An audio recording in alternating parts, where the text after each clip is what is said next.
If I'm a betting man, I say he's probably here one more year. All right, so what's you talked about left tackle. I mean, it rises immediately to the list of needs for this team, and they have to do something because they would love Ike Ekwonu to be back on the earlier end of that range that you spoke about. But I think that would need to be addressed in free agency instead of a draft and develop. You're not drafting one in the first round, so you're going to have to develop one. I think they need some sort of, not the priciest, splashiest left tackle on the market, but they're going to need something. What do you think? I think you need to go get something of a veteran as a stopgap move, because obviously a lot of your depth on the line is kind of being shed. One of those guys could be Brady Christensen because we know he can play left tackle, despite what Matt Rule thinks about him and his arm size. That could be one thing that you solve one problem by retaining a guy who I think is a big part of what you could bring to the table. I think his absence down the stretch is something that I think was under talked about because I really thought he could have been a real big part and asset to losing Icky in that contest and not having to go to Yosh Nijman. I think Nijman didn't play all that bad, but again, it's a large step down from Icky. But I think you maybe do both. I think you can go and get somebody who's a stopgap, but maybe drafting the next tackle who can play in place of Taylor Moody. Taylor's not getting any younger, so you bring in somebody who can play one or the other, and also maybe even play flex into guard if you need him be as well. So I think it's something where maybe it's not a first-round pick, but a second or third. Wouldn't mind using that on an outside lineman who maybe can also flex inside as well. All right, Willie. Training has begun, and there was a big announcement there in East Charlotte at the team HQ today. So what do we got? What's the announcement? What do we got on?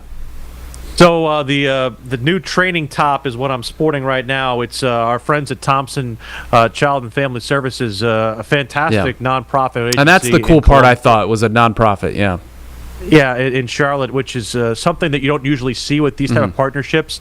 They do very, very great work in terms of foster care and trying to find homes for kids throughout the Charlotte area and Metro Atlanta. So something that is a 5-year plan that's going to kind of meld the club and Thompson to try and figure out new solutions for kids and youth in our area. And I think it's a great thing.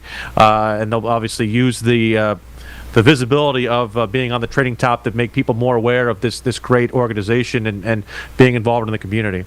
Very cool. All right, Willie. Great to have you.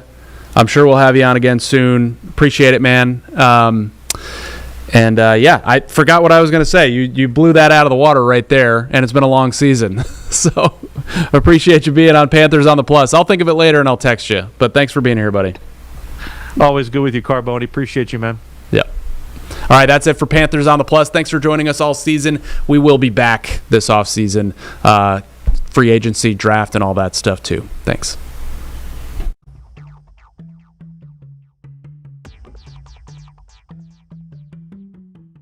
According to the thermometer, it's 37 degrees outside. But according to my face, that information is incomplete. This is a wind chill. Let's raise your weather IQ. Air temperature is the official reading you see on your thermometer. It's measured in a sheltered spot that tells you exactly how warm or cold the air is. No wind, no sunshine, no extra factors. But wind chill, that's where things get interesting. Wind chill is the feels like temperature, how cold it actually feels on your skin once you factor in wind. When the wind blows across exposed skin, it strips away the thin layer of warm air your body naturally produces. The stronger the wind, the faster your body loses heat and the colder you feel. The wind chill formula looks like this. Or in scientific terms, math that proves you're not being dramatic. What this equation tells us is simple. Colder air plus stronger wind equals faster heat loss from your body. No wind, your body traps a layer of warm air. Add wind, and that warmth is gone faster. So let's look at a few examples. When the air temperature is 30 degrees with 15-mile-per-hour winds, the wind chill drops to 19 degrees. But when it's 10 degrees with a 15-mile-per-hour wind, it feels like -7. Wind chill matters because it affects how fast your body can lose heat.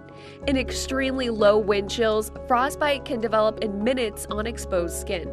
So the next time you say, it's not that cold, just remember the math says otherwise. With your Weather IQ, I'm meteorologist Becca Birdsall. All right, let's get to your forecast. 39 degrees. this is a cold start. It's going to be a cold start tomorrow. But honestly, the colder start we're going to have is going to be Friday morning.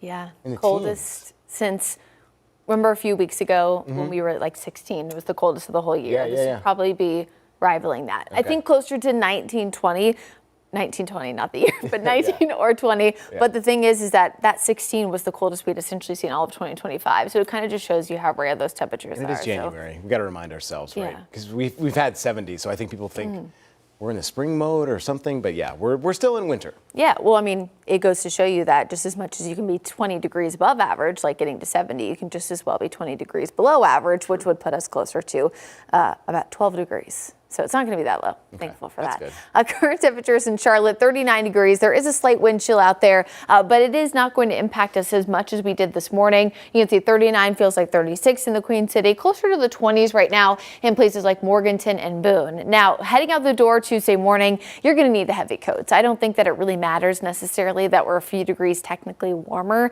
than where we were Monday morning. I think we're still using heavy coats. You're still needing to dust them off. And whereas we've seen a lot of huge temperature swings, like 20 degrees plus over the past few days and weeks.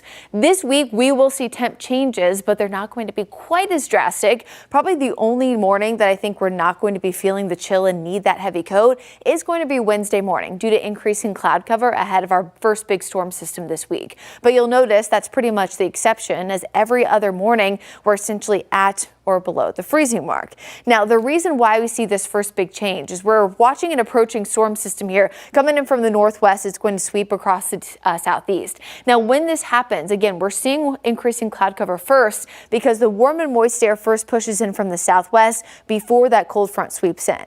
And the reason why I'm pointing this out is because this is going to have very strict implications to why we are not going to see snow in Charlotte this time around with this first big storm system. So here we are Wednesday, 6 a.m. You can see that warm, moist air coming in from the south and west. This is actually very typical ahead of a cold front to see what we call warm air advection pushing in ahead of it. But the timing of this cold front was previously a lot later than it is now. It's sped up, which means we are less likely to see the cold air and the moisture converge at the same time. Instead of coming in early Thursday morning, we're looking at the Wednesday afternoon. Notice already snow building into portions of the mountains. Temperatures at that point in Charlotte in the 50s. By the time we actually drop into the 30s and eventually into the upper 20s, it's Thursday morning and the moisture is all gone. So this round, not going to see it. Again, we don't see that at the same time. Typically, you want a storm system to come directly west or south and west, kind of coming in from the Atlanta area versus coming in north and west to have a better setup for snow in Charlotte. Again, there's exceptions to every single rule. Unfortunately, this week, Thursday is not going to be a time where we see snow here in Charlotte. But we are going to look like we get a good snow up in the mountains. In fact, totals are trending upwards, getting closer to about 1.5 to 2 inches for most of our lower elevation spots, 3,500 feet and below, and higher totals up to places like Boone, Blowing Rock, and even a few areas getting close to 1/2 foot near the Tennessee border. And we need snow. In fact, a lot of our mountain communities are very low in terms of natural snow and man-made snow. Latest ski reports show those lower conditions, with some of those areas in West Virginia, North Carolina, right now only seeing half of their lifts open. And this is essentially the peak of the season. So very, very thankful to get some of that action. Again, Wednesday night up in the mountains. You can see, of course, Thursday and Friday turning much colder here in Charlotte, regardless of the chance to see any kind of moisture present. We are going to certainly see cold air. Next big drop comes in heading into the weekend. And then we look beyond to closer to the 22nd, 23rd. There could be another chance of a brief flake, but we're watching those chances very closely. And you know, we'll keep you updated every single day. Absolutely.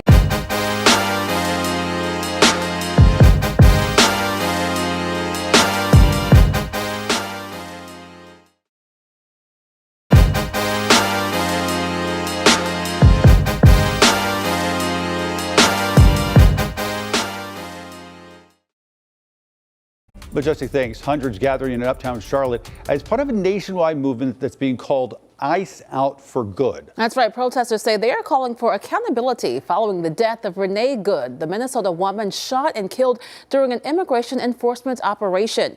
WCNC Charlotte's Destiny Richards is live this morning in Uptown, sharing why some of these protesters say what happened in Minneapolis hits close to home.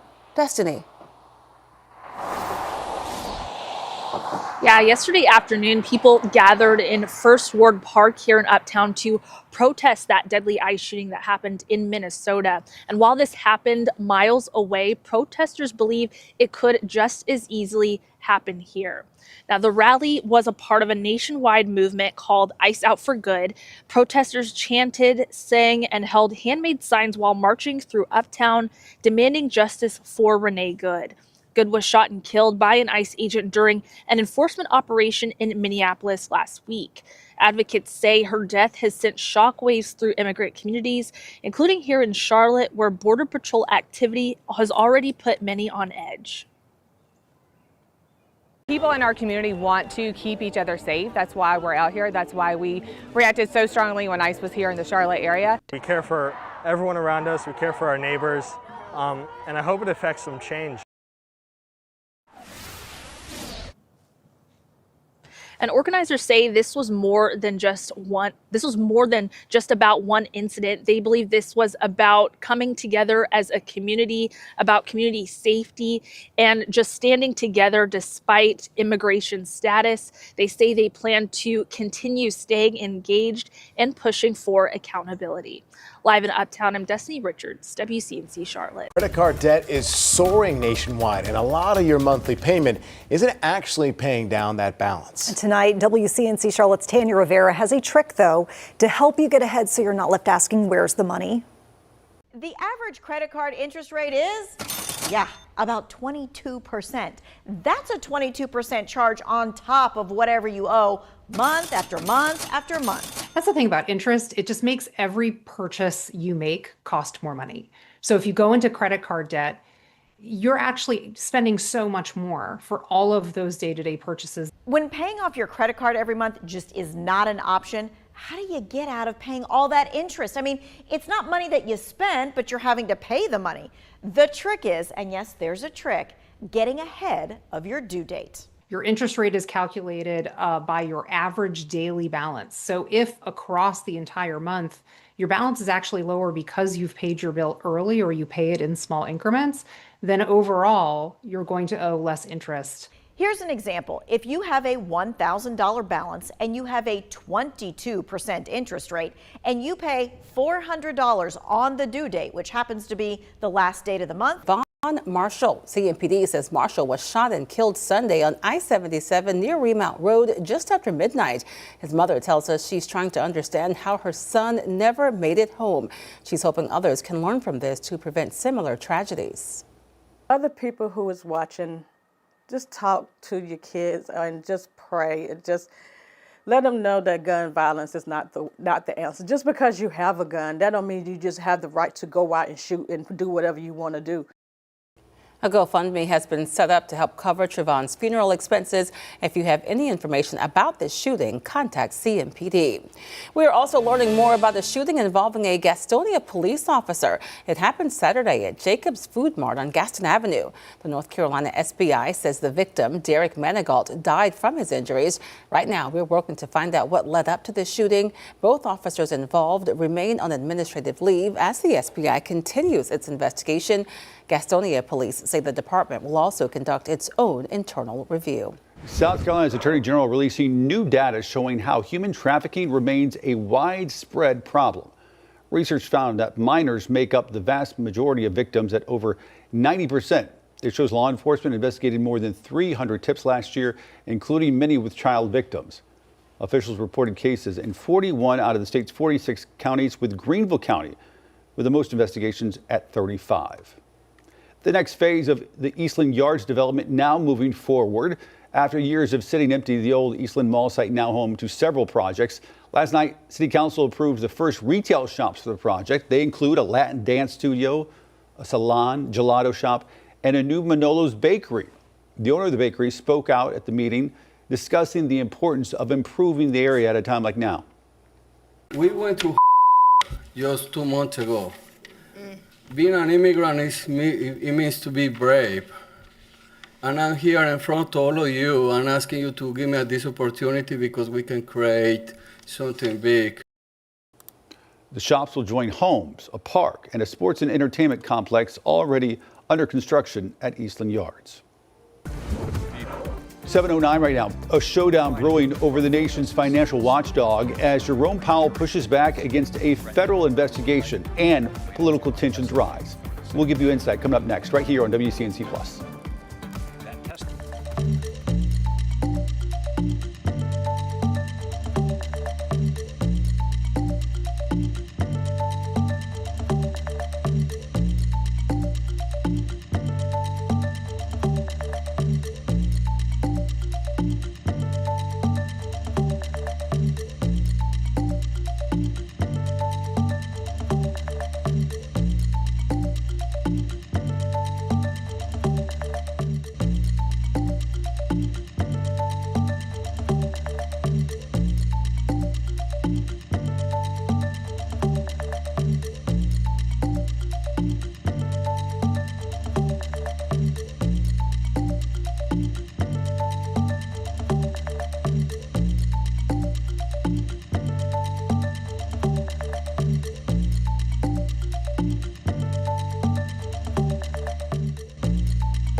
$7:12 right now on WCNC Plus. The Trump administration reaching an agreement with drug maker AbbVie that it says will drop the price of some of its medicines. AbbVie says they will offer certain medications to Medicaid and consumers at the lowest price available in other peer countries. Among the drugs that are part of the most favored nation pricing include glaucoma and thyroid hormone medication. Analysts say it's too soon to tell what sort of impact this will have on Americans' budgets.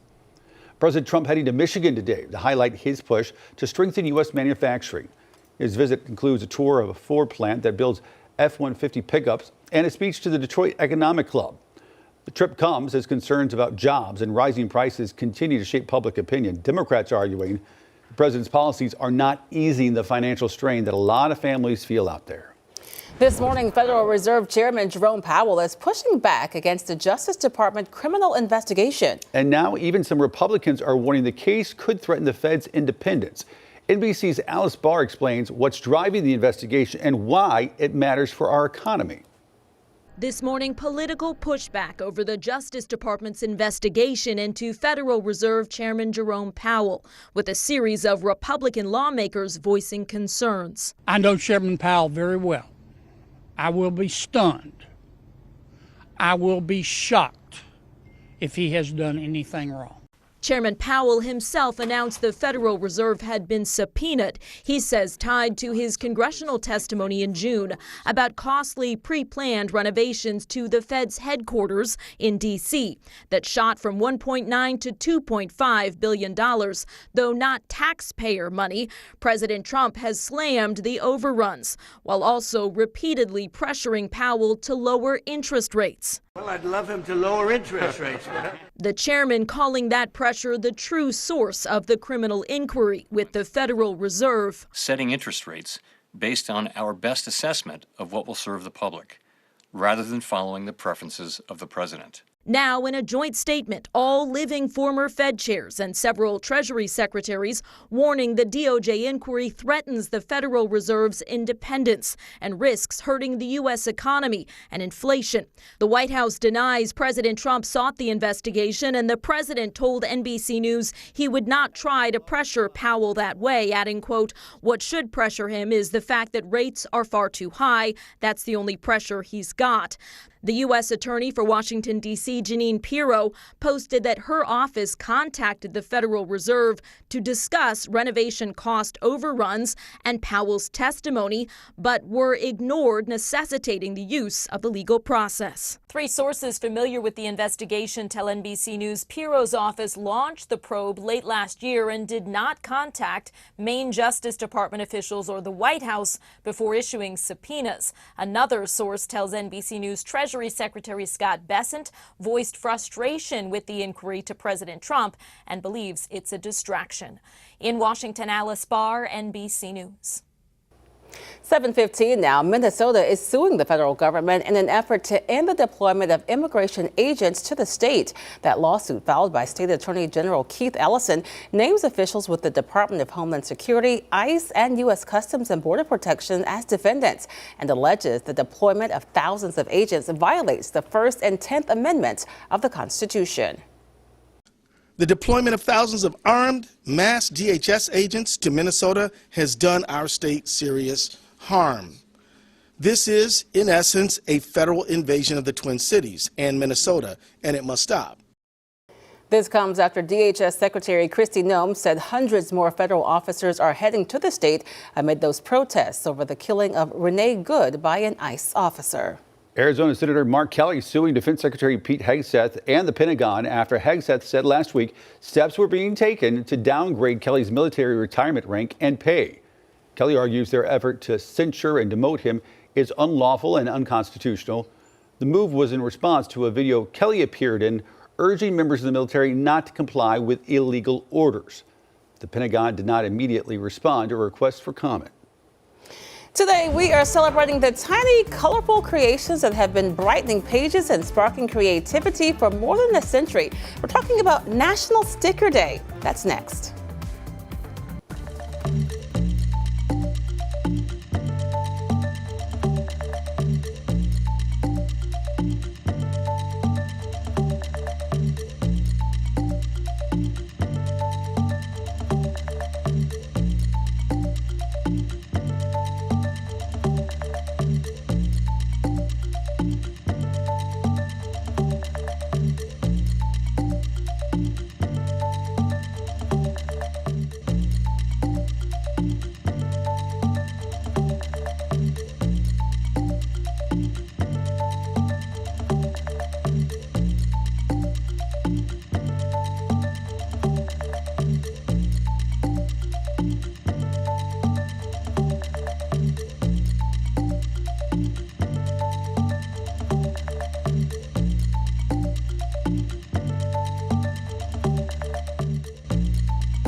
All right, welcome back, everybody. So check this out. This was an avalanche that was triggered over in Colorado, and this was just a very shallow layer of snow that was broken. But the crazy thing for this video here is that a lot of the skiers and snowboarders were taken along with this, where avalanches, especially as we're transitioning seasons, can be one of the biggest cause of injuries, especially when the scenario like this happens. And one snowboarder actually did have an injury, dislocating its shoulder as trying to grab a hold of a tree to get away from that. So we're going to learn a little bit more about avalanches, raising your avalanche IQ. For one, we don't really have this around here, but oftentimes there's going to be one of these where you have the National Avalanche Center. That is an actual thing that can have a low, moderate, considerable, high, or extreme risk for avalanches. The most common setup that usually leads to this is when you have something called a cornice. It's the winds that blow across the mountain and literally create a little shelf. And you don't notice it as you're up on the mountains.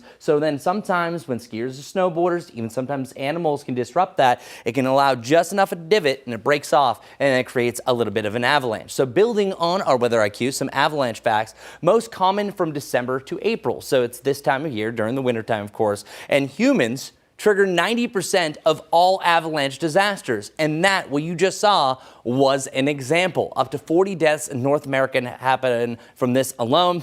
Most often it's climbers, skiers, snowmobilers, and the avalanche trifecta, it really is going to be the terrain. Type of terrain can also distinguish that. So usually higher up in the Rocky Mountains is where you have most of this. Snowpack and, of course, weather conditions. Sometimes things can get a little melty up there and allow for a easier trigger of the avalanches. All right, let's transition to an area that doesn't have avalanches. All day sunshine around the Charlotte area. 59 degrees. It's going to be absolutely beautiful. Meanwhile, up in the mountains, it's going to be a great day for a ski. Beach Mountain only has to have about half the lifts open. The only one that I'm seeing here is the Cataloochee ski area that has active 5 of 5 lifts open. Winter Place only has 5 of 11. And the reason why I'm bringing this up is that the snowfall isn't quite here yet. Once we get some more fresh snow, and we will have that starting tomorrow and heading into your Thursday, and then again later over the weekend, I think we're going to see a lot more of these lifts open up and the temperatures get a lot chillier. So more favorable for snowmaking, maybe not favorable for being out and about. App Ski Mountain right now, everything is quiet, but it is gorgeous really from place to place across the area. Sunrise times today, 7:32. We're almost there for your January 13th, and our sunset time is at 5:33. One other unique thing about today, the moon has already risen up so many times, and it's tough for me to explain this to JT because you think, hey, the moon is up at night. Well, that doesn't always happen. Well, our moon rise soon is going to be, over the next couple of days, a fully daytime event. It officially rose up at 3:17. You're going to see it at its highest point. It's a beautiful waning crescent at 8:20, setting just after lunchtime, and then 2 days from now, it's up really from sunrise to sunset. There you go. Let's move over to traffic, see what's going on for your morning commute. Good Tuesday morning, everyone. We're off to a busy start to the day, so let's get straight to it. I want to talk about one of the most important wrecks that I'm following for you this morning. Unfortunately, it's right here. I-77 southbound lanes really being impacted here. All of this red, remember, that stop and go traffic. And the accident is currently at exit 8. That's Remount Road. This is a live camera of that area. Again, I-85 or I-77 right here. Multiple police officers there on scene. Multiple cars involved in this wreck as well. I'm noticing that cars are still able to move. They're just moving rather slowly around that crash. So again, this will be those southbound lanes on I-77. Now, once we take you into York County, if you're making that inbound commute, we're also watching a bigger wreck. 2 lanes currently blocked because of it. Again, northbound at exit 82 out towards Cherry Road. That red there just indicating that cars, yes, they can move. They're just moving incredibly slowly for that area. Some good news though, we've been following a crash here in Gaston County over the last 45 minutes. That is cleared. However, I-85 southbound will be a little bit slow moving at times, and of course inbound as more people are heading towards Uptown. Guys. Majestic, thanks. Well, it is National Sticker Day, a day to celebrate the simple joy of stickers and all the ways they help us decorate, organize, and express ourselves. Now, the tradition goes all the way back to the 1880s. That's when European businessmen first used those sticky labels to promote their goods. Think about even like a price tag, sometimes stuck on a product. Today, people of all ages mark the day by collecting, sharing, and getting creative with stickers. It's a lighthearted reminder that even small things can add a little color to everyday life. All right, many people have them on their laptops, their water bottles, and here comes Chris. What do you have? That's the best one you have. That's really one of our favorites. Yes. Yeah, of course, WCNC Plus. We love that. I can't hold it right. I'm messing up with the camera. And the odd thing is, and these are just on my desk. I don't know where this one came from. It's a donkey with Easter bunny eggs and an Easter egg. Okay. Obviously. We got our Tegna values, of course, here. Like those. Tegna, that's our parent company. And then I have this random one. That's my friend Andy. He gave these away at his birthday. I mean, he's ready to go. Stickers. Hello. This is pure random. Did Andy approve you showing that on the stream? No, but he would appreciate this. And He I already, would? yeah, I already sent this to Blair, his wife, who works here as well. Oh, okay. Yeah. Oh, go ahead. No, that was it. That was it. Now he's hiding with his sticker. Look, I will say I like that when people have the water bottles and they'll get like a sticker of like the different national parks they went to or like different places where it actually has some type of meaning or significance. Small reminder, instead of like collecting a whole bunch of junk, you get yourself a sticker, put it on something and call it good. Only downside is when you want to take it off. Well, you know, now they have the waterproof ones. Oh, what? You guys didn't know that? No. We'll talk about it later. We got to take a break. Keep it right here. Things you learn on WCNC Plus. We'll be right back with a check of weather and traffic.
Welcome to the pick of the week, y'all. Today, high temperatures near 60 degrees, sunshine across the board. There will be an occasional wind gust getting up to 20 miles per hour, but not too bad. Temperatures right around 60 is the warmest that we have over the next 7. But by tomorrow morning, that's one of the warmest mornings. 41 degrees, that's not too bad. 35 around Hickory, but watch where we're going. A freezing point on Thursday morning and 21 on Friday. Just letting you know, Thursday is going to be brutal. So today, sunshine, 59. Easy choice for pick of the week. By tomorrow, it's cloudier, it's windier, temperatures in the upper 50s, but then Thursday, 39 degrees. That's right. Our high temperature is colder than our low on Wednesday. It's also going to feel like the 20s much of the day. A little bit of a comeback on Saturday, but really the 40s taking over after that. All right, Majestic, take it away. What's going on this morning? Good Tuesday morning, everyone. Let's get to it. It is busy out there. If you're heading out the door anytime soon, we already have multiple wrecks that we're following for you right here on WCNC. This one here will be very impactful. It's a crash on I-77 southbound, exit 8. That's Remount Road. You can see all that stop and go traffic. Here's our live camera of it. Again, mile marker 8. Notice there are multiple cars involved. They're trying to tow those cars away. You can still pass through it. It's just going to take a little bit longer.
Thanks for streaming live on WCNC Plus at 7:30 on this Tuesday morning. I'm Lisa Washington. And I'm Ben Thompson. We begin the half hour with a look at your weather impact forecast. Chris joins us right now. He says it's going to be the warmest day of the week. And it's always nice to embrace that superlative, right? Check it out. We have beautiful shots wherever you look. Additional cloud cover seen off the distance here in Lake Norman, but all in all, today's going to be a wall-to-wall sunshine type of day. But look at these gorgeous clouds. I love this. Beautiful pinks and yellows. Couldn't think of the other color. Bob Ross would be proud of this situation that we're dealing with up in Banner Elk. So really a nice start to the day. 30 degrees. That's leveling out to be our low. So really the upper 20s compared to the mid 20s like yesterday.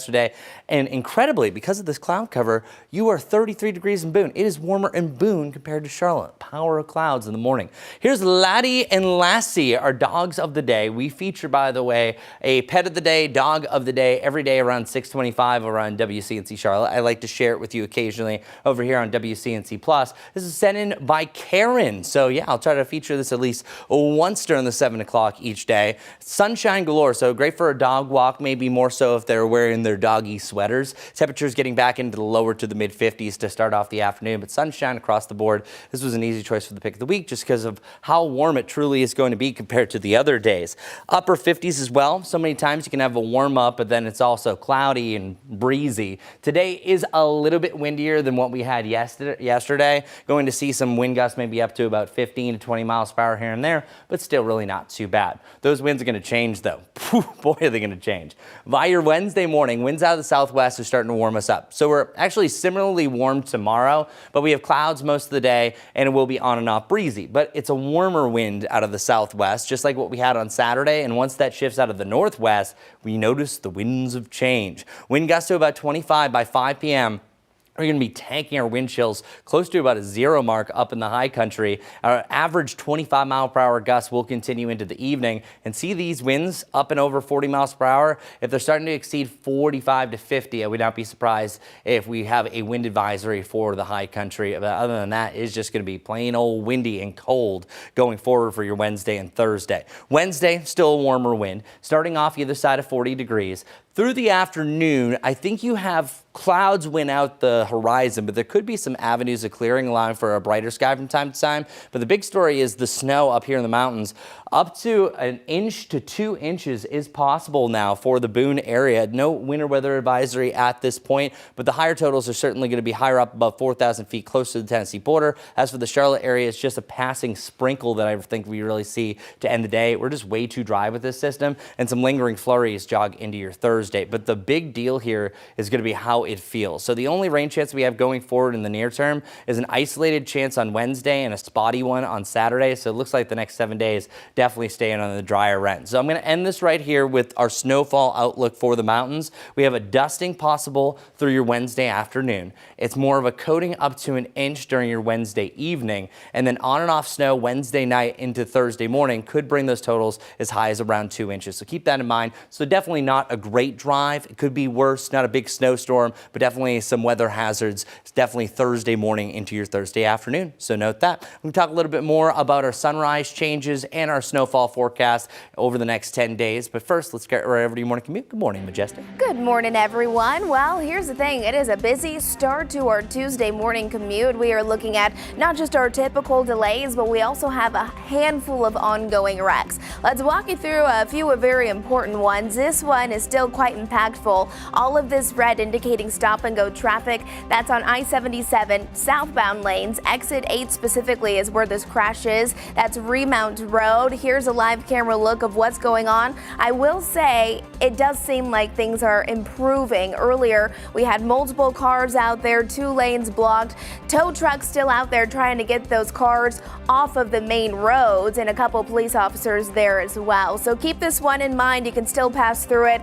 Just be careful, especially as you drive right by mile marker 8. Now in York County, we're still following this, where 2 lanes continue to be blocked because of a crash. That'll be on I-77 northbound. So if you're trying to make your commute in from York into Mecklenburg County, it's going to be a little slow moving out towards Cherry Road. We'll give you another update on what we're looking at all coming up in just a few, but I'd say those are the 2 most important things that you need to know for now.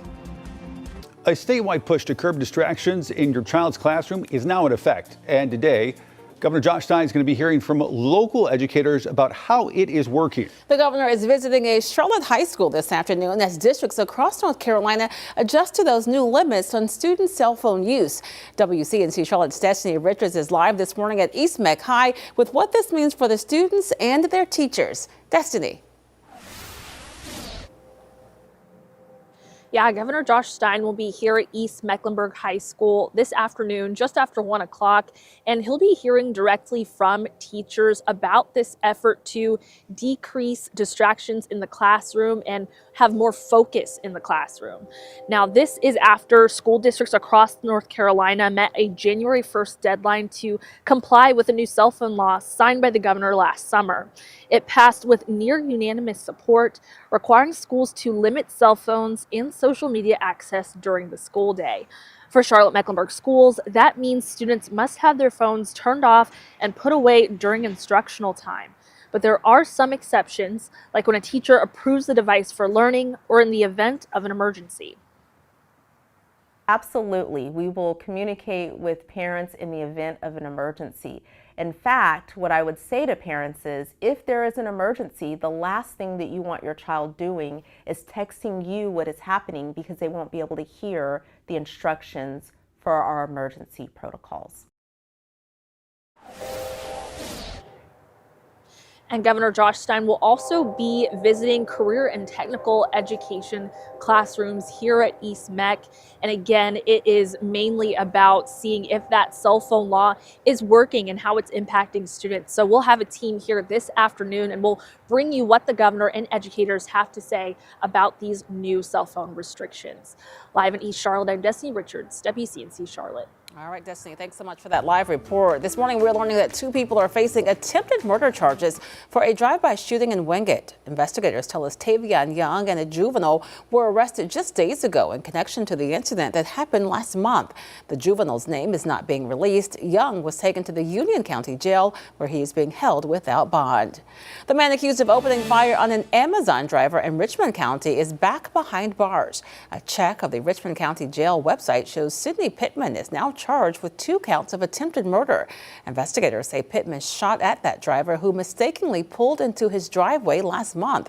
Pittman was initially charged with discharging a firearm into occupied property. And we know the name of the woman arrested for stabbing a man several times earlier this month.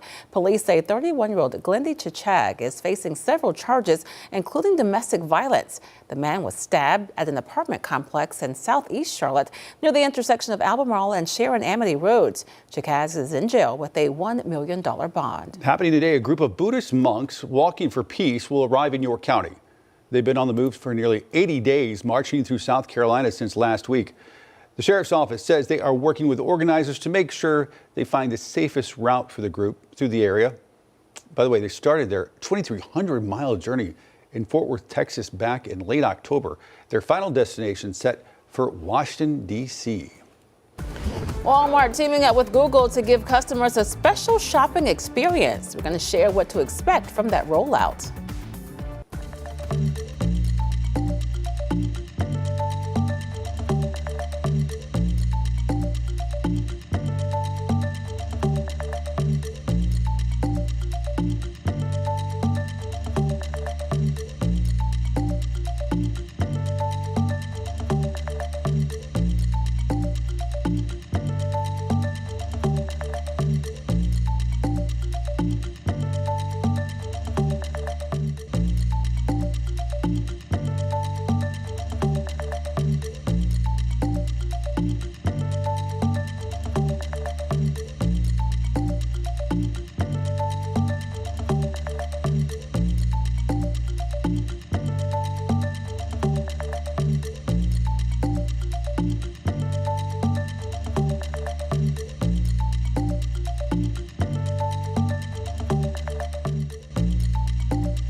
The time is now 7:40. The price of gold reached a new record high this week. Gold was up 2%, topping $4,600 per ounce.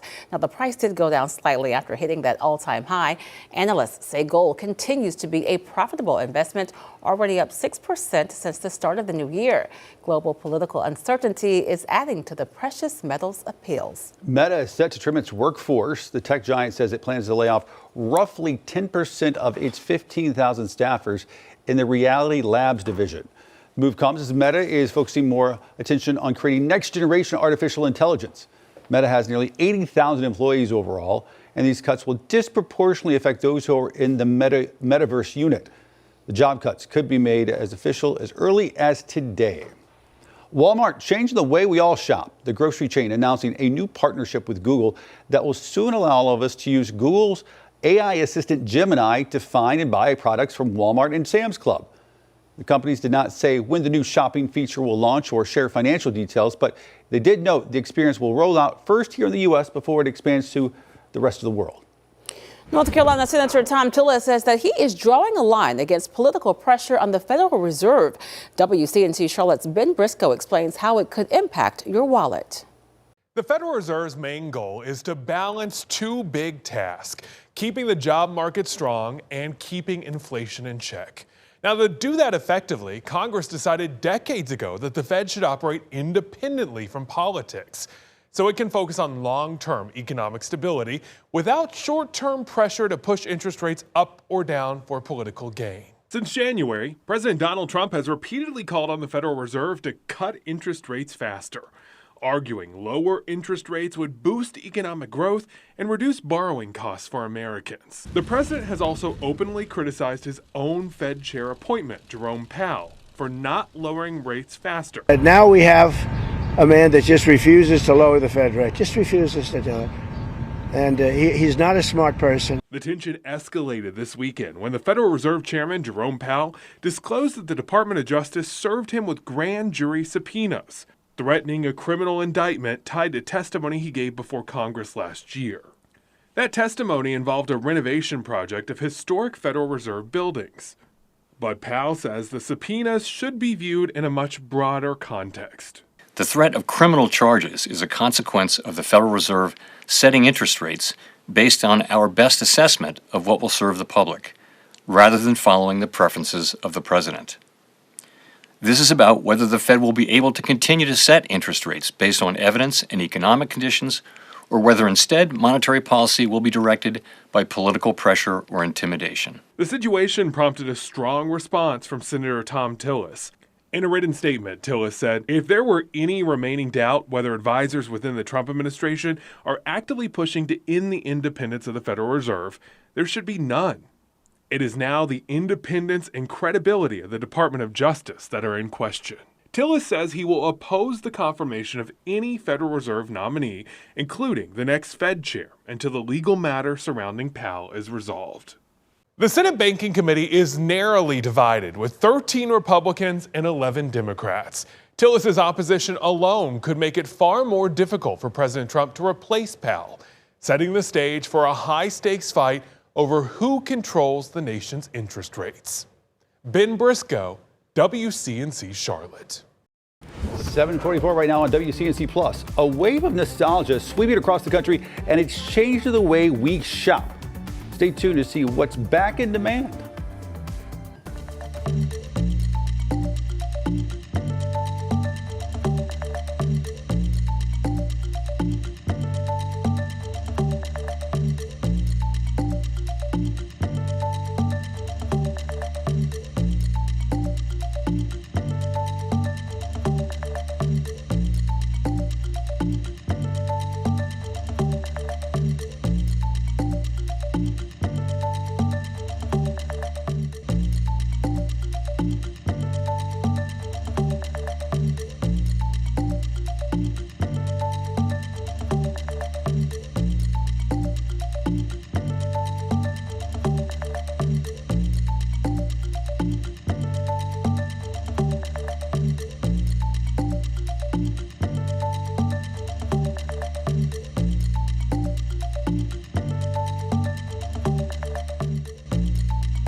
Welcome back, everyone. Thanks for joining us here on WCNC Plus. We are in Monroe right now, or at least this background is. 7:32 is the sunrise time there. Same for Charlotte, and sunset time at 5:33. I want to talk about the changes, though, going forward. By tomorrow, we are looking at a similar time. It doesn't change really too much. Sunrise time actually looks to be spot on, but then our sunset time actually gets a little bit later as well. That should actually be a 5 right there. I don't know what happened there, but what I'm trying to show you here is by February 13th, our sunrise time decreases by about 21 minutes, but our sunset time officially is after 6 o'clock. So we are heading in the right direction.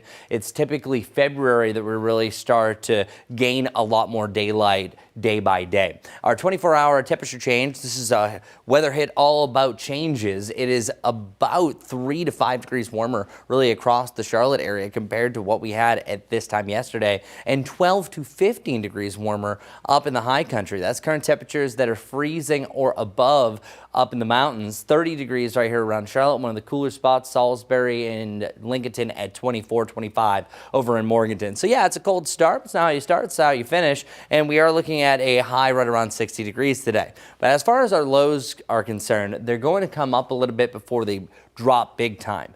Well, yesterday officially was 26 degrees. Well, check it out. For your Friday, we have 21 degrees. So Friday morning looks to be the coldest morning that we have had so far this year, and will officially be the third coldest morning of the season since November. It was back on the 14th and the 15th that we had 20 degrees, 16 degrees. For 16 was actually the coldest temperature that we had all of 2025. We're not going to be near there, but we're definitely dealing with a lot more of these chillier temperatures. And it's not just once. We have that 21 on Friday before we see it come up above freezing on Saturday, and then another big drop where we have multiple days hanging out in the lower 20s. And if any of those mornings have any sort of breeze, well, you could talk about wind chills in the teens, feeling like 22 to 24 at least. Then we see a little come back to about 34 to 37. So over the next 5 days, sunshine is going to be with us today. That's why today was an easy choice for pick of the week. But for your Wednesday, boy, do things change. Clouds increase, and we also look at the winds increasing as well. Gusts to about 30 miles per hour will be the norm, especially by the afternoon. And this is all associated with the cold front. That cold front is going to blow in some snow for the mountains, a slight rain chance by the end of the day heading into the evening. I think you have a trace, really maximum for most areas, or maybe 1/100 of an inch. And then by your Thursday morning, temperatures are taking to the freezing point, but with such a strong wind out of the northwest, we don't get to 40 degrees. So you have a high of 39 with wind chills in the 20s throughout your Thursday. Gets a little bit better, warming up back to the 50s by Saturday. But yikes, what a big up and down over the next couple of days. Let's see the status of our morning commute. Majestic, what's going on?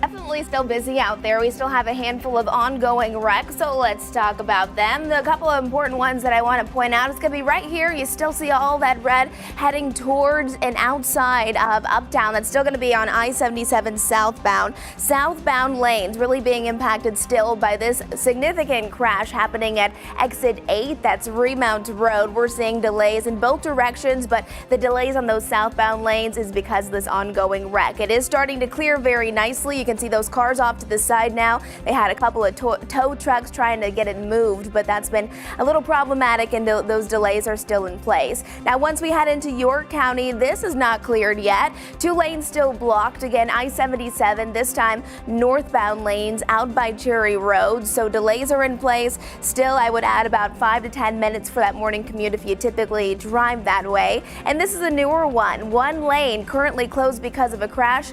Pineville Matthews Road, both ways at Blue Heron Drive. We'll have more on this and a couple of other things that I'm watching for you very carefully coming up soon.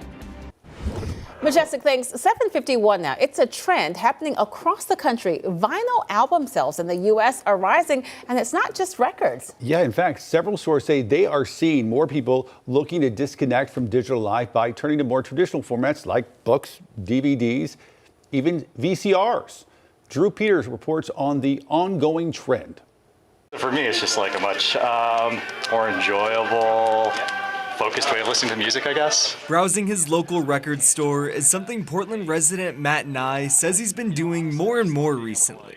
Just the whole ritual of it, I find very almost romantic, or much more enjoyable than just double clicking a song or an album on my computer. Owner of Electric Buddhas in Portland, Mike Breton, says Nye is one of dozens of customers he's been seeing recently who've been looking for more traditional media formats.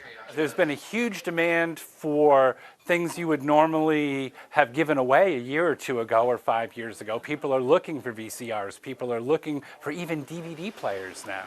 A demand Breton attributes mainly to the increased prevalence of AI-produced media and digital streaming services that rely on subscription fees rather than paying to own each piece of media. People having the real thing, not having this intangible, ghostly connection to what makes them happy, but rather have it themselves. It isn't just record stores seeing a bump in customers, though. Bookstores like Print a Bookstore here in Portland are also seeing an increase. There is really a movement among people to disconnect. Everything is so digital, we're all online all the time.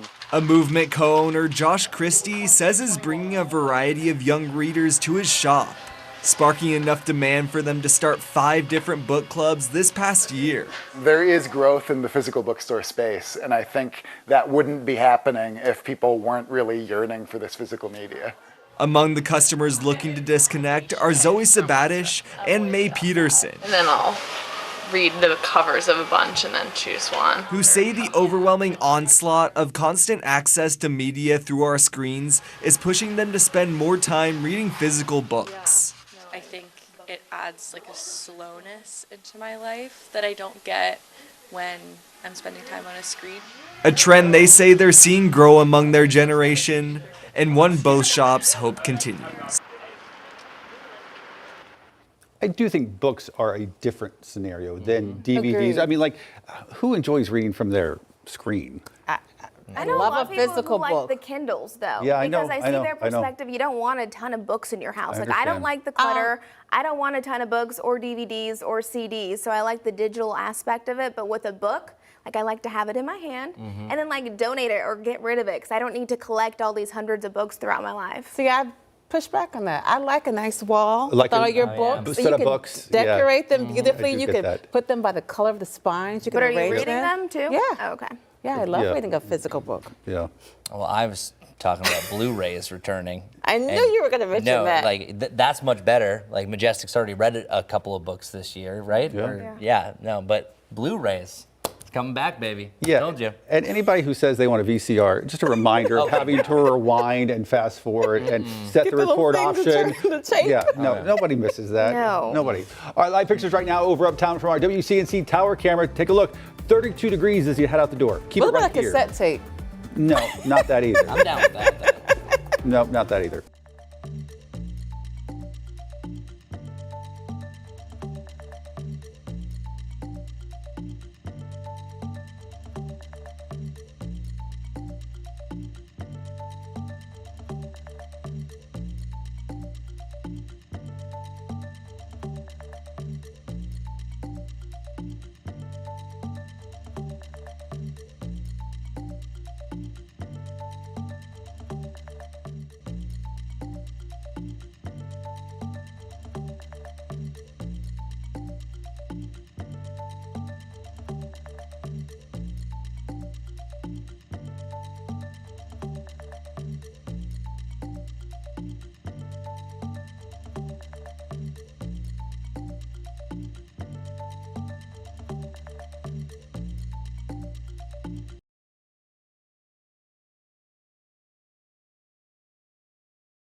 Good morning, everybody. Look at this. Beautiful blue skies across the board. We are at freezing in the Charlotte area, so we officially are now starting our warm-up. 24 around Lincolnton, 26 degrees around Statesville. What you see in the background is pretty much what you're going to get for the course of the day. Same thing over here in Concord. 59, that's amazing. That's about 9 degrees warmer than yesterday. And also the top, Even a chance of hitting 60 degrees a little bit later on. Those winds out of the southwest could crank up to 15 to 20 miles per hour occasionally, but all in all, not a bad day. Sunshine on our shoulders. Now for the evening, temperatures are going to be pretty mild, down into the lower 40s, but then those clouds increase through the overnight. And what that's going to do is create a warmer morning. We're starting around 40, highs in the upper 50s, but once a front clears, we'll have a slight rain chance on Wednesday evening. High of only 39 with sun on Thursday. All right, Majestic, what's going on for your morning commute? Good morning, everyone. Let's get to it. You want those sunglasses today? A heavy jacket as you're heading out the door. It's beautiful, but those roads are surely busy. I-77 mile marker 10. That's out by Trade Street. You can see lots of people waking up, heading out to wherever they need to be this morning. Want to let you know we do have some delays. If you're coming in from Matthews, it's going to take you almost 50 minutes if you head inbound on Independence. You may consider taking Monroe instead.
Streaming live right now at 8 a.m. right here on WCNC Plus. I'm Ben Thompson. And I'm Lisa Washington. We start things off this hour with a check of your forecast. Meteorologist Chris Mulcahy standing by. This is the pick of the week. Sure is, and it was an easy choice. It's sunny, and it is the warmest day of the week, right around 60 degrees today. And we will see the winds pick up slightly, but hey, still not too bad. And a few clouds off in the distance throughout Lake Norman camera, but most of our cameras looking crystal clear. Current temperatures right now, 32 degrees. Camera stopped working in the background, but we were up in Banner Elk, 29 degrees around Hickory and 33 in Boone. It's been amazing. Boone, you've been warmer than Charlotte and Mecklenburg County most of the morning so far. For the rest of this morning, speaking of, there'll be a slight wind chill, 46 feeling like 44, 51 feeling like 48. And by the time we get to the afternoon, a nice jump to the mid to the upper 50s, and we'll be rocking the upper 50s for at least 3 hours this afternoon. Sunshine all day long. It's going to be gorgeous. Enjoy it. 59 separates itself from all the rest. As far as the winds go, I think you could have the best chance for a stronger wind gust really between about 3 and 5 o'clock. Still not too bad, though, because any temperature above 50, the wind chill really isn't too much of a factor. But it's been tough. Look where we were. Even though it was a cloudier day, 74 was the high on Saturday. That 65 is misleading on Sunday because that was the temperature at midnight. And then only 50 degrees yesterday. But sunshine makes everything better. That's what we always say here. And close to 60 degrees today. We'll be in the realm, the upper 50s by tomorrow. But it's Thursday and Friday that return us to what January does. Winter is returning, and I'm talking about 39 degrees with wind chills in the 20s, y'all, by Thursday, and then Friday, the upper 40s. So just note, take advantage of the warmer temperatures while we have it.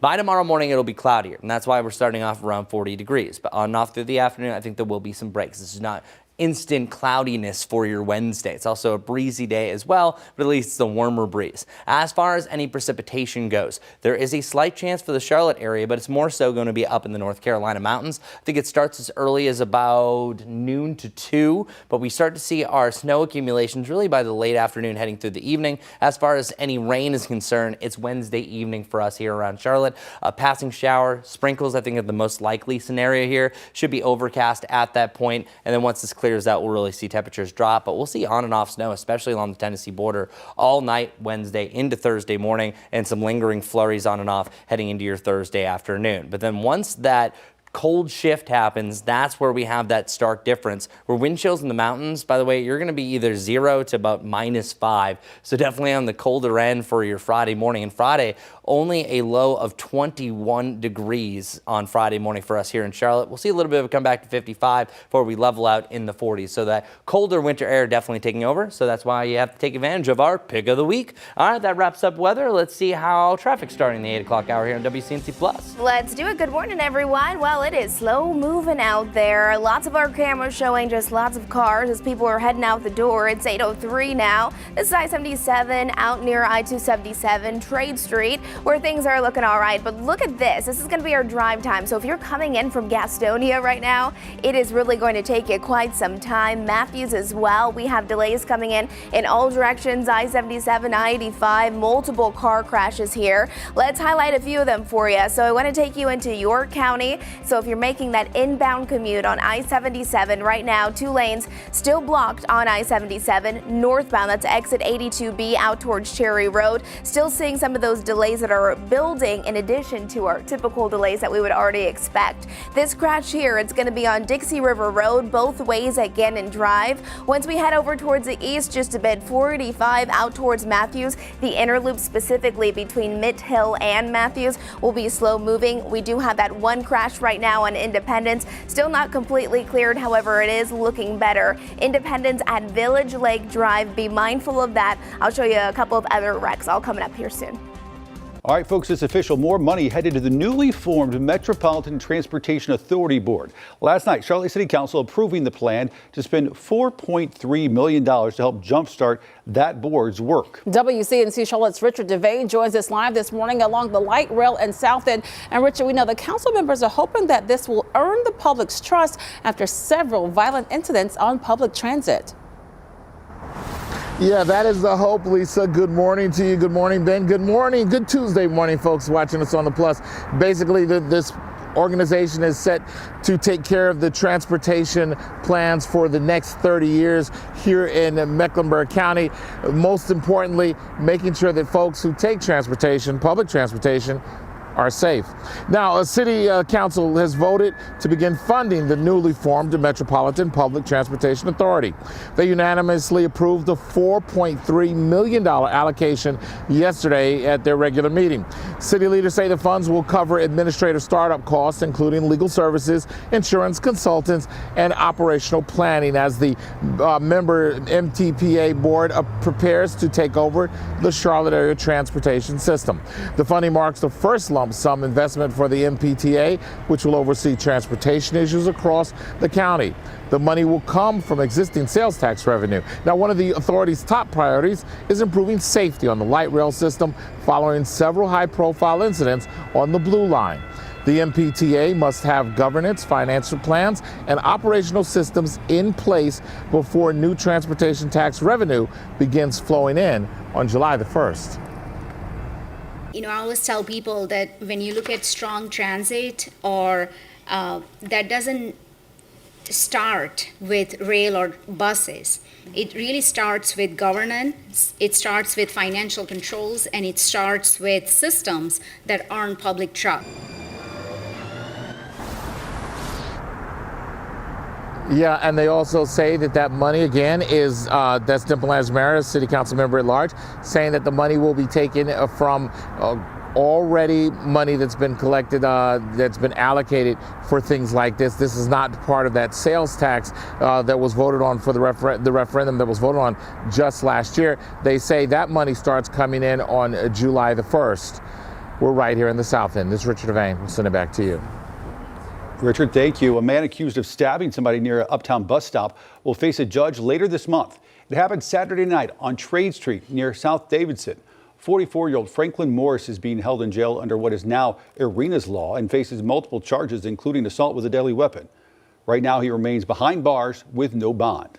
8:07 now. Police are still searching for the person responsible for the deadly shooting of 20-year-old Trevon Marshall. CMPD says Marshall was shot and killed Sunday on I-77 near Remont Road just after midnight. His mother tells us she's still trying to understand how her son never made it home. She's hoping others can learn from this to prevent similar tragedies. Other people who is watching, just talk to your kids and just pray and just let them know that gun violence is not the answer. Just because you have a gun, that don't mean you just have the right to go out and shoot and do whatever you want to do. A GoFundMe has been set up to help cover Trevon's funeral expenses. If you have any information about this shooting, contact CMPD. We are learning more about a shooting involving a Gastonia police officer. It happened Saturday at Jacob's Food Mart on Gaston Avenue. The North Carolina SBI says the victim, Derek Manigault, died from his injuries. Right now, we're working to learn what led up to that shooting. Both officers involved remain on administrative leave as the SBI continues the investigation. Gastonia police say the department will also conduct its own internal review. Many teachers say the job often stretches well beyond the school day with assigned extra positions such as bus duty or after-school clubs, sometimes without extra pay. However, a new South Carolina bill aims to change that. Now, under this bill, a teacher's base salary would only apply to core duties such as classroom instruction, lesson planning, and required meetings. Any extra duties would have to be listed in the teacher's contract and come with extra pay. The sponsor of the bill, Representative Neil Collins, says the goal is to take those added tasks off teachers' plates altogether. Teachers are there to teach, and if we want to require other duties of them, that they are compensated for that, or better, in my opinion, is we find different avenues to meet those needs in a school district. This bill will also require school districts to develop a plan to ensure those extra duties are done, whether by recruiting volunteers or hiring additional staff. All right, voters, listen up. North Carolina is starting to send out absentee ballots for the March 3rd primary. Registered voters who requested a ballot will get it in mail. All absentee ballots must be back to county boards by 7:30 on Election Day. There's no longer a grace period. Early voting begins February 12th, and voters can check their registration status online to make sure they are ready to cast their ballot. 8:09 right now on WCNC Plus. Before we head to break, here's an exclusive shopping deal for our viewers. Hey, our team tests tons of products. I get rid of the rejects. I don't waste your time with that. I only bring you the best, and my favorite products are the ones that work, and we can also get you an amazing deal on. Got the best of both worlds today. These are actually mine. I love these. The Static Active Open Bluetooth earbuds. So they're Bluetooth because they connect to your phone. You can take calls on them. You can listen to music. You can listen to your favorite podcast. And they're open because, look, they're not sticking inside of my ear. They're actually sitting right over my ear. Are you anything like me? When you have AirPods or other earbuds that stick right in there, it starts to hurt after a while. And also the noise canceling sometimes is so intense, it actually starts to hurt, but you also can't hear anything else going on. I live in Florida, the land of the sunshine. I'm always outside. I need to hear what's going on for my own safety. And right now, for example, I'm playing music and it sounds perfect. It's the best of both worlds. It's sitting right over my ear so it doesn't hurt. These are waterproof, these are sweat-proof, and by the way, not just that, the charge is amazing. These last for days at a time. Look at that. It actually gives you the percentage, which is a huge help. We have an amazing deal on these for you today. Normally $59.99, now just $39.99 exclusive for you, 33% off. You're welcome. You will thank me later. Trust me, I use them every day. Just scan the QR code on your screen or go to shoptvdeals.com.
8:13 right now in Minneapolis. Growing unrest and chaos continues following the deadly shooting of 37-year-old mother Renee Good by an ICE officer. NBC's Maggie Vespa shows us how the streets of Minneapolis were filled with clouds of tear gas as protesters clashed with federal agents. Mayhem in a Minneapolis neighborhood. Anti-ICE protesters banging on federal officers' vehicles who deployed tear gas to disperse crowds. This officer appearing to pepper spray someone out the window of a moving van. Look at this behind me. You can see people arguing with that Border Patrol agent, with this federal officer. We're seeing scenes like this popping up across Minneapolis. I'm mad. I'm very mad. You're mad right now? Yes. Well, not right now. I've been mad. And this video showing immigration officers pulling someone out of a car who they say was impeding enforcement operations. The Trump administration now surging hundreds more federal law enforcement officers to the city. The weaponization of a vehicle, a deadly weapon against our law enforcement. We're seeing that's becoming a more and more common tactic. DHS touting the work of federal officers in Minneapolis the last few days, saying they've arrested criminal suspects in the U.S. illegally, including with convictions for sexual assault of a child, rape of a child, homicide, and manslaughter. These agitators who have been violently protesting and harassing ICE agents all weekend long. What are they out there protesting for? They are actively trying to impede law enforcement operations and end the President Trump's mandate to deport illegal alien criminals from our communities. But Minnesota Democrats now suing to block the surge in officers here. This is, in essence, a federal invasion of the Twin Cities and Minnesota, and it must stop. While tonight, amid the chaos, get out of our city! That's Jamie Schwesnettel. Earlier, he showed us how residents opposed to the Trump administration's immigration enforcement track ICE officers, communicating via encrypted chat, saying the protests here will go on. People who live in this neighborhood have been through enough. We don't need tear gas. Back up. NBC's Maggie Vespa with that report. A vigil was held Monday night in New York to mourn those who say they died in U.S. Immigration and Customs Enforcement custody or who were killed by immigration agents. Faith leaders called it a moral witness to democracy. They read the names of those who died and demanded federal agents leave the city. Many say they keep showing up to pray, protest, and stand with their immigrant neighbors. An update to the shooting in Portland involving Border Patrol. Federal prosecutors now charge one of the two people shot by Border Patrol agents. Investigators say the driver, Luis Nino Moncada, rammed a federal vehicle during a traffic stop before an agent opened fire. Both he and his passengers were hurt. No body camera footage or security footage of the shooting. A judge will decide what comes next as the case moves through federal court. Nearly 15,000 nurses in New York City are on strike, and there's no sign they are close to a deal with the hospitals. Union members rallied with local leaders at New York Presbyterian Columbia Hospital, saying they need better pay, safer staffing, and stronger security. Hospital officials insist they are willing to negotiate, but argue the union's demands go too far. Both sides say they are prepared to hold their ground even as hospitals bring in temporary nurses to keep care going. It's one of the largest nurse strikes the city has ever seen, and there is no telling how long it will last. A rolling piece of America's past getting a fresh spotlight as the nation marks its 250th year. We'll give you a look.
Welcome back, everyone. Well, today is going to be a beautiful day across the board. Sorry, I have avalanche graphics. Last hour, we talked about an avalanche here. We are looking at a avalanche-free ski report, though. So as of yesterday, the most recent report that I saw for some of the updated information, 5 of 5 lifts are currently open right around Catalucci, and then App Ski Mountain, 5 of 6. We needed some more snow on top of the mountaintops, and we are eventually going to see that. So it is going to be a delightful-looking forecast for snowmakers because we're going to see a big dip in our temperatures. Not so much today, but we have some natural stuff that's going to be coming really starting on Wednesday evening.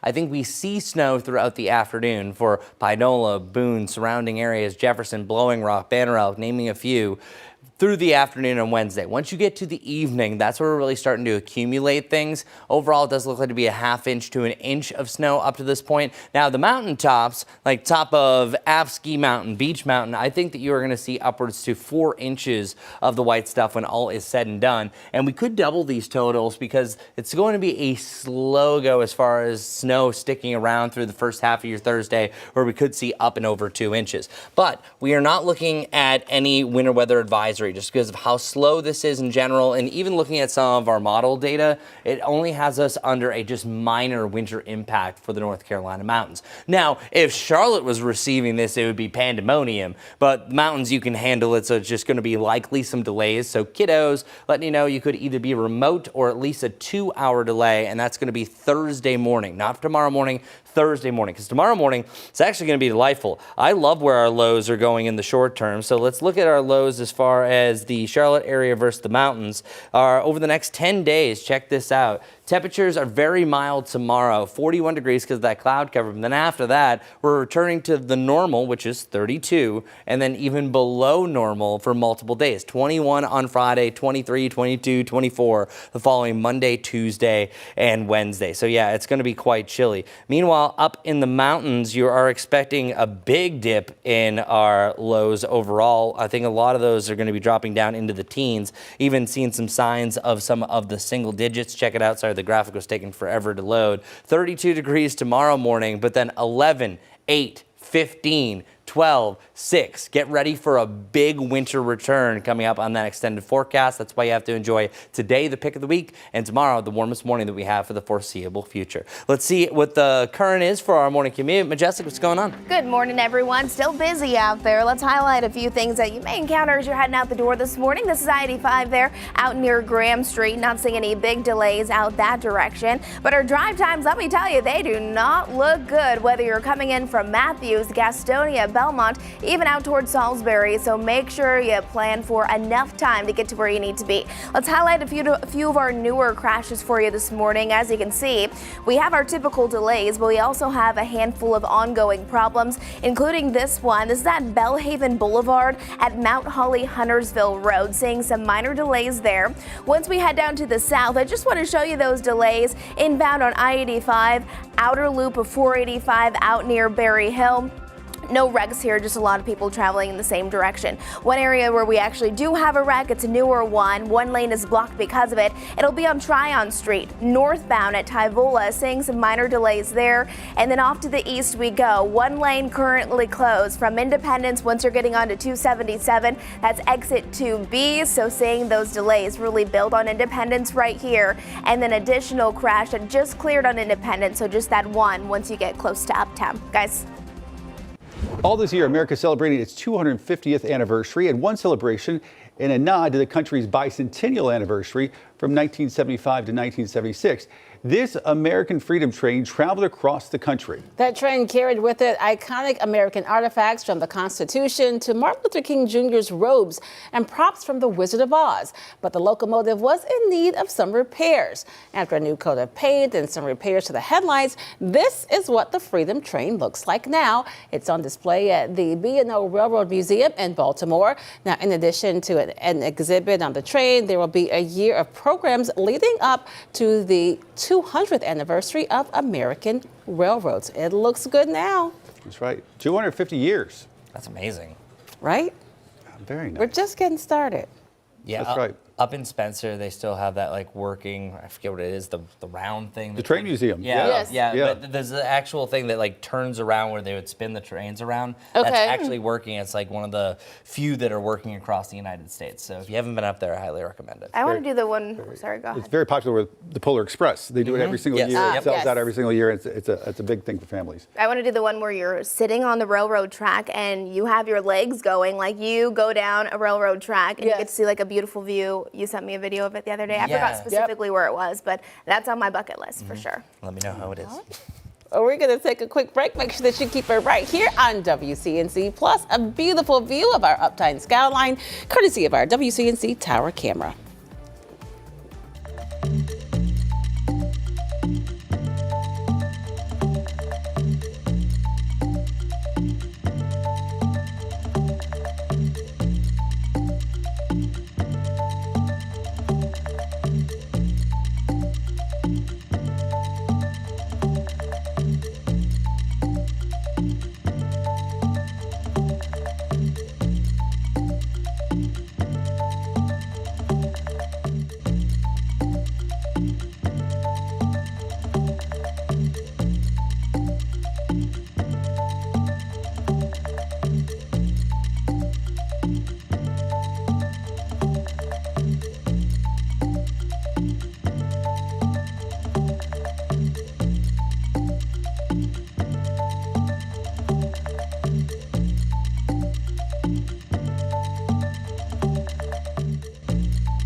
Good morning. Who's ready for the pick of the week? The best day, in my opinion, because the sunniest and the warmest day that we have, 59 degrees. We'll have other sunny days, but not this warm, near 60. On and off throughout the day, you are expecting some wind gusts up to 20 miles per hour. Still not too shabby. High temperatures in the upper 50s is still about 9 degrees warmer than where we were yesterday. By tomorrow, clouds roll in. It'll still be on the warmer side of things, but you're expecting even a chance for rain late day. Looks to be very minuscule, but then a big drop. Look at that Thursday, 39 degrees. Then after that, we'll see a little bit of a comeback, 55, but really those 40s and the colder temperatures taking over. Focusing in on Friday, 21 degrees. That'll be the third coldest morning that we've had over the last 3 months. Take care and enjoy the pick of the week. Let's get right over to Majestic for your morning commute. It's beautiful outside, but it is definitely still busy. If you're heading out the door, it's 8:27 right now. You will have delays if you're taking Independence inbound from Matthews to Charlotte, showing you it's going to take around 45 minutes, so you may consider just taking Monroe instead. Now, a couple of things to let you know about this crash here, still ongoing, and it's one of our newer ones right here on Belhaven Boulevard at Mount Holly Huntersville Road. We do have some minimal delays with that, but coming up on WCNC Plus, I'll give you more details.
Thanks for streaming live on WCNC Plus at 8:30. I'm Lisa Washington. And I'm Ben Thompson. And first up, a look at your weather impact forecast. Chris standing by. A cold start to the morning, but it's going to shape up to be a pretty nice one. Already zooming up, temperatures around freezing and above, depending on where you are. We see a little bit of cloud cover over here in Kannapolis, but for the most part, it's going to be a beautiful day. So that is check box number 1 for pick of the week status. Number 2, this is the one that usually wins out. I focus in on superlatives. If you're talking about sunniest and warmest, those are the 2 that describe today. However, there are other sunny days, but just not this warm. Up in the mountains, it's actually been a cloudier beginning to the day. A lot of those have cleared out, as we can see here over in Banner Elk, but still 35 degrees. It's warmer in Boone right now than it is through much of the area. 29 for you in Hickory, 29 over in Statesville. Yeah, but it's going to be delightful. Sunshine all day long, sunshine all morning long, and the temperatures back into the lower 50s by about noon, and then we're cranking up into the upper 50s for at least 2 hours by the afternoon. And you can see that right here, 58 degrees from 2, 3, and then 4 o'clock. And then it's usually about the 5 o'clock hour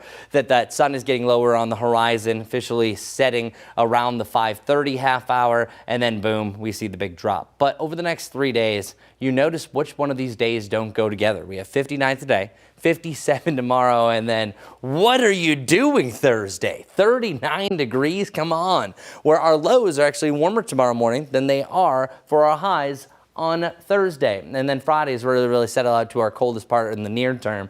But by tomorrow afternoon, that's where things change. Tomorrow morning, for one, you're waking up with more cloud cover. That's why it's warmer to start off the day. Number 2, it's windier. Wind gusts getting up to 30 miles per hour on and off throughout the day. And number 3, the big deal is up in the mountains is a chance for some snow. However, even though there's a chance for snow, there's no extreme weather impacts with this. This is not a big time snowstorm. Yes, you are going to have accumulations. Yes, some areas could have up and over an inch across the mountains, more so above 4,000 feet, but there's still going to be some slippery roads, and I would not be surprised if there's some school delays or maybe some remote school days come Thursday. But for the rain around Charlotte, this is looking very measly. Talking about maybe a trace for rain, a few sprinkles to end the afternoon, begin the evening. At most, you have a brief light rain shower, but I really don't think you see too much. It was kind of like the event on Saturday. There was a good chance for rain. It broke up. It was encountering a lot of dry air, so it was more of just a windy day and anything. That's kind of what we have for tomorrow.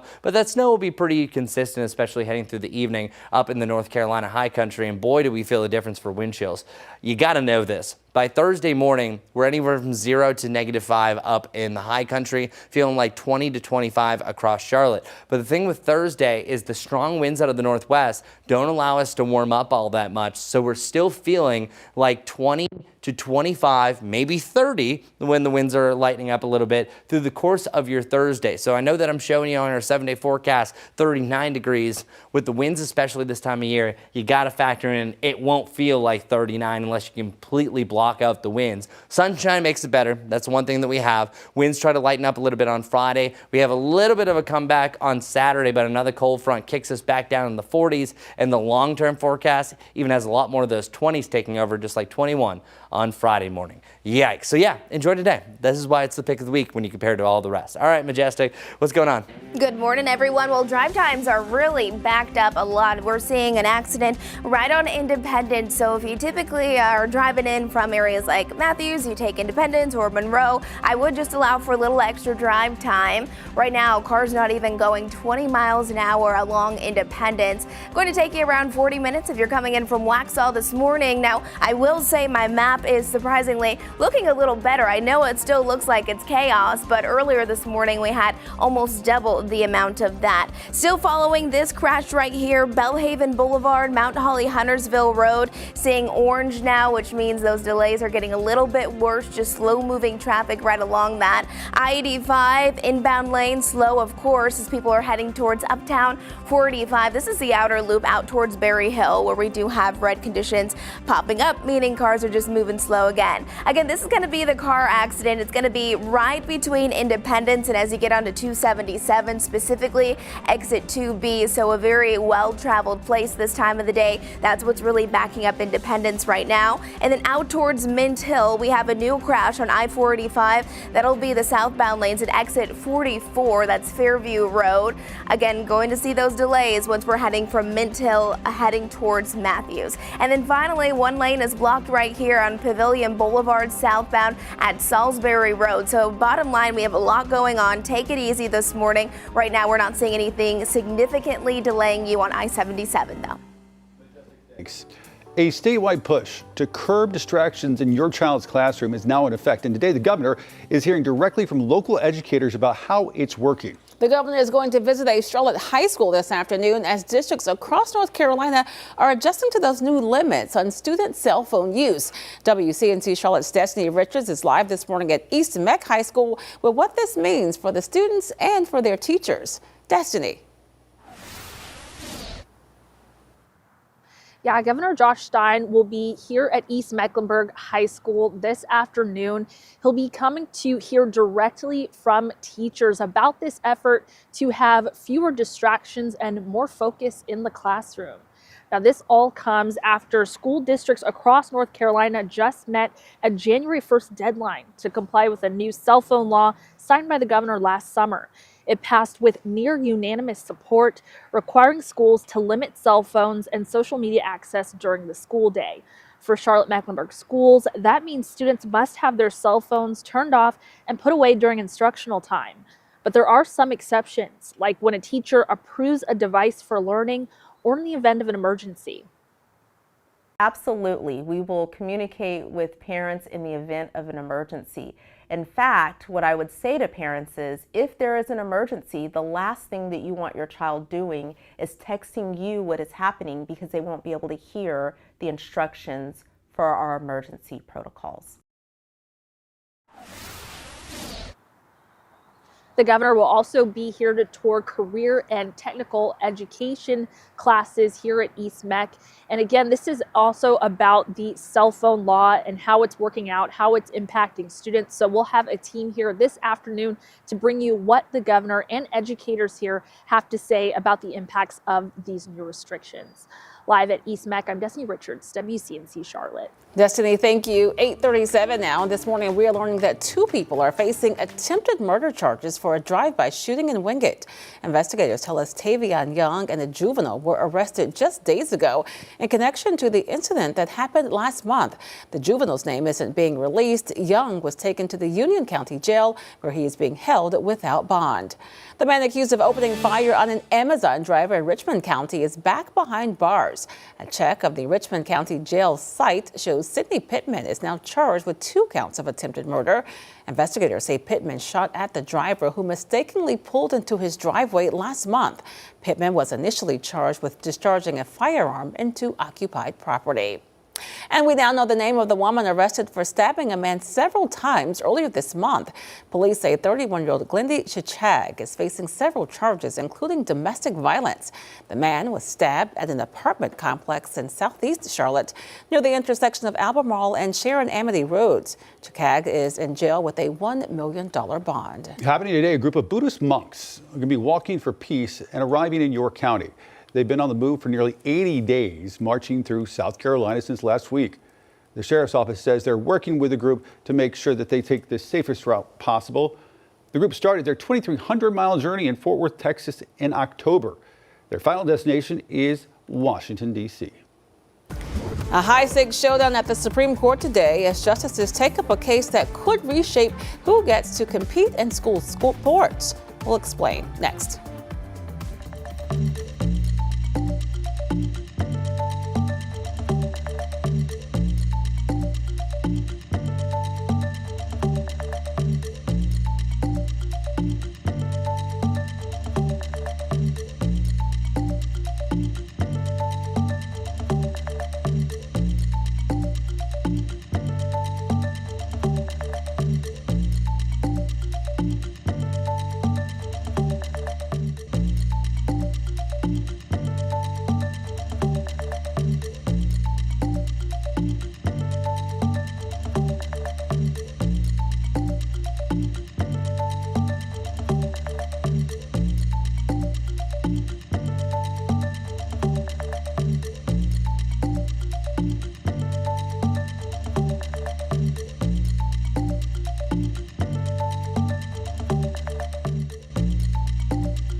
8:42 right now on WCNC Plus and Education News. More public high schools across the country requiring students take a basic financial literacy course in order to graduate.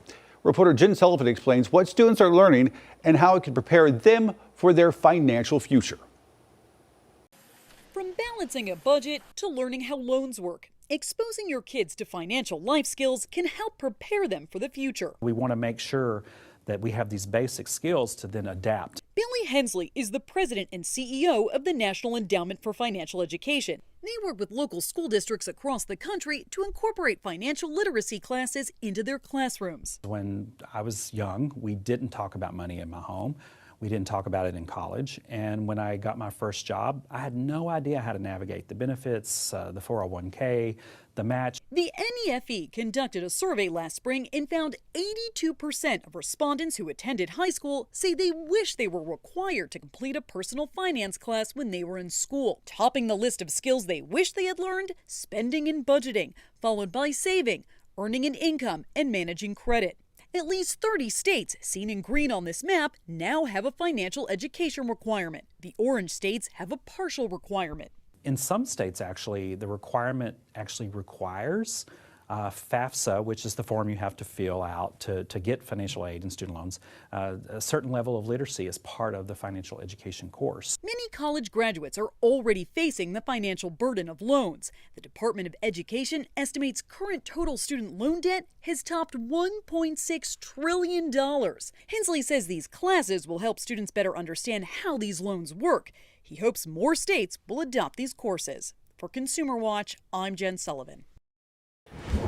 As artificial intelligence plays a bigger role in our lives, a recent study found about 70% of teenagers in the U.S. have used an AI chatbot at least once. Hailed by some as the next great learning tool, others raise safety concerns as regulators work to catch up. Experts warn parents of the dangers of chatbots, highlighting the fact that not all information given is true, and AI may just tell you what you want to hear. These AI chatbots are not oracles of truth. They can get information wrong more often than you may think. When people express worldviews that are potentially harmful or dangerous, these chatbots do not have the ability to effectively push back against those worldviews. It's recommended parents be curious and open-minded, learn how and where your child uses chatbots, and try them together. The U.S. Supreme Court taking up a major case today looking at state laws that block transgender athletes from playing on school sports teams. It comes after a year in which the court allowed several state restrictions affecting transgender people to move ahead. Supporters of the bans argue they're needed to protect fair competition for girls and women, while opponents say the laws amount to sex discrimination. The justices will be weighing those competing arguments under the Constitution and Title IX. A decision is expected in early summer. Over on WCNC Charlotte, we do something called One Thing. And the two one things that I had today was, one, today is the warmest day of the week, my pick of the week. But also you got to take advantage of it, because the other thing to know is that 59 drops 20 whole degrees for our highs by Thursday. We'll talk about the cold front, the snow that comes with it, and if we have colder temperatures than what you're seeing right here on your screen. See you soon.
Welcome back, everyone. Well, what you're about to see is not here. We have to go well off towards the west. This is the Rocky Mountains over here in Colorado.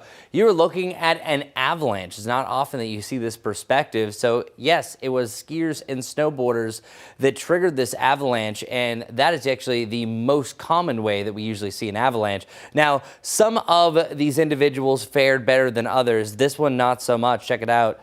Woof, wow. That is scary. And actually, a lot of the deaths that come from this are people that are plowed into trees or either buried by this. But this is how easy that all the above can happen. I know there was one injury from this video, a dislocated shoulder trying to grab a hold of a tree, but it could have been a whole lot worse. So the most common time that we have avalanches is from December to April. When I say we, not here in North Carolina, it's usually the bigger, taller mountains that has this. Not saying that you can't have it here along the Appalachians, but what we saw off that fact, humans trigger 90% of all avalanche disasters, and 40 deaths actually happen here in North America each and every year. Now, most of them are climbers, skiers, and snowmobilers, but it's all about the trifecta. It's the type of terrain, the snowpack, and the weather conditions. And oftentimes in the avalanche-prone areas, you're going to have the National Avalanche Center. Yes, that's a thing to show your avalanche danger. So it depends. Say if you have a lot of snowpack or it's a certain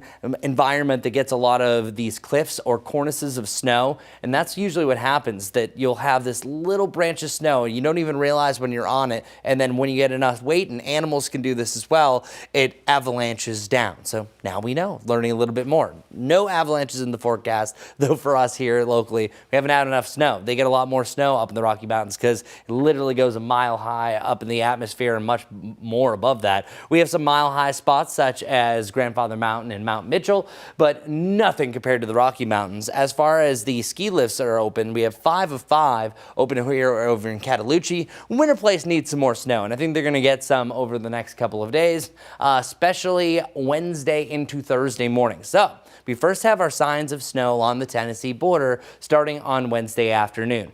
The snow totals really begin heading into the evening. And at this point, we're dealing with a dusting to a coating of snow. By the way, whenever I say a dusting to a coating of snow, usually means up to a ½ inch to up to an inch. The coating is usually full inch will coat most of those things. And then we could add another inch onto that on and off through your Thursday morning, heading into the afternoon. So we are calling for up to 1 to 2 inches and then 2 to 4 on top of the mountains. And it is going to be quite the chilly forecast for the mountains, but right now it is perfect for skiing. So any big skiers wanting to go up today, this is the day because it's nice and warm up top. I love that type of scenario. But if you want some more fresh powder, it's definitely going to be later on in the week. And boy, our temperatures taking a dip. This is for the Charlotte area. Today's the pick of the week because of how warm it's going to be. We dropped 20 degrees down to the 39-degree point on Thursday, feeling like the 20s. A little bit of a comeback back to 55. So even though we're seeing the 40s take over, even the 30s, we do at least revisit back above the normal. 55 on Saturday and then 55 again the following Thursday. There it is. All right, let's wrap up weather and get over to traffic for one last look here on WCNC Plus. All right, let's do a good morning, everyone. Look at all the delays. This is on I-77 specifically that I'm talking about. Lots of red up and down it. Much of the same out towards Gaston County, but this is kind of what we're used to this time of the day. One of our slow spots right here is I-77 mile marker 3 near Arrowwood, so heading towards Uptown. Once we switch it over to my map, still a handful of ongoing wrecks. This one's still not cleared. It's right here, Belhaven Boulevard at Mount Holly Huntersville Road. Still seeing some orange with it, meaning that there are some slow moving cars just trying to get around it. Out towards Gaston County, I-85, of course, we have those delays in place. No crashes though. And then 485 right here out towards Berry Hill. Slow moving, but again, no big concerns here. One of the bigger problems that I'm watching right now is from Independence to 277, specifically exit 2B. There's a crash right there. So look at all the delays that are building inbound on Independence. So that's going to be a trouble spot for your morning commute. Might just want to take Monroe if you are heading inbound. And then finally, this is I-485 southbound out near Mint Hill, exit 44. That's Fairview Road. That's where we do have an accident. And yes, stop and go traffic with that one. All right, Larry, over to you. Thanks, Majestic. Time for our Tuesday Tailwaggers, along with the good friends over at Animal Care and Control. Last week we featured this gal right here, Gracie. We call her Gracie too because the week before we had Gracie. Great news. Gracie, too, found a new foster home. That is fantastic. Let's bring on today's tail wagger, Kelly. Kelly is a great dog, 6 years old, weighs right around 50 pounds, happy-go-lucky, sweet dog, crate trained, house trained. And here's the quote from her foster family. She's the queen of cuddles, just a lovable dog. How can you turn that face down? She is available today at Animal Care Control. By the way, she's been in foster care about 1 year, so we're hoping that she'll find a forever home this week. Monday through Friday, the hours 11 a.m. to 7 p.m. Saturday and Sunday, 9 a.m. to 5 p.m. One more time, just a big heart. Her name is Kelly. She's about 6 years old, weighs right around 50 pounds.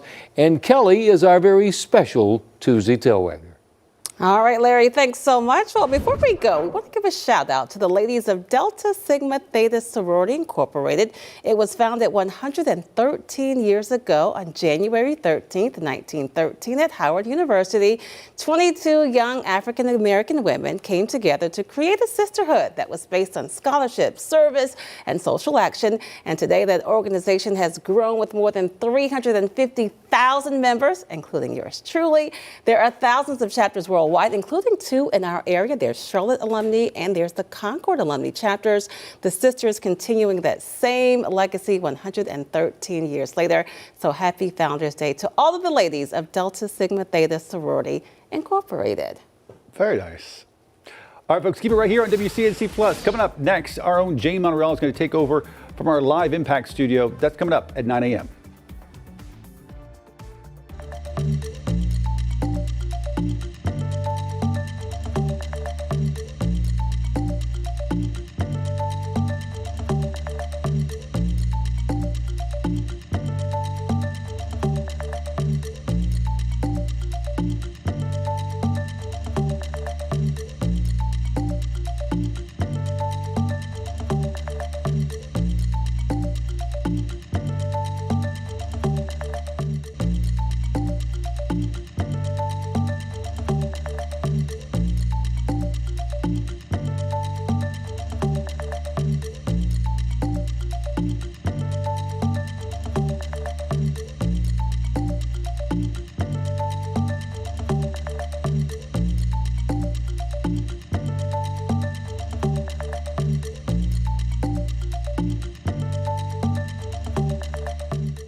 Happy Tuesday, everyone. It's going to be a great day. We're looking at sunshine across the board. Highs right around 60 degrees. Doesn't get much better than this. Sunshine all day long, but winds will be a little bit more on the breezy side compared to yesterday. But that's an easy choice for pick of the week because this is going to be the warmest by far with the sunniest sky. By tomorrow, it's going to be the warmest morning because of the increased cloud cover. 41 degrees is our starting point around Mecklenburg County. 36 for you in Salisbury. But look where lows are going. We're waking up either side at 20 degrees on Friday morning. So our Jerry Hunt Supercenter 7-day forecast shows the big drop. Winter's taking over again. 39 on Thursday. By the way, 39 is going to feel like the 20s most of the day. At least we have that sunshine. Back to the 40s. One more warmer day. 55 on Saturday for another cool down to end the week into next weekend. All right, let's end the 8 o'clock hour with traffic. Majestic. Okay, good Tuesday morning, everyone. It is beautiful, but it is chilly out there. Look at this. This is I-77 mile marker 3 near Arrowwood, where we do have slow-moving traffic heading towards Uptown.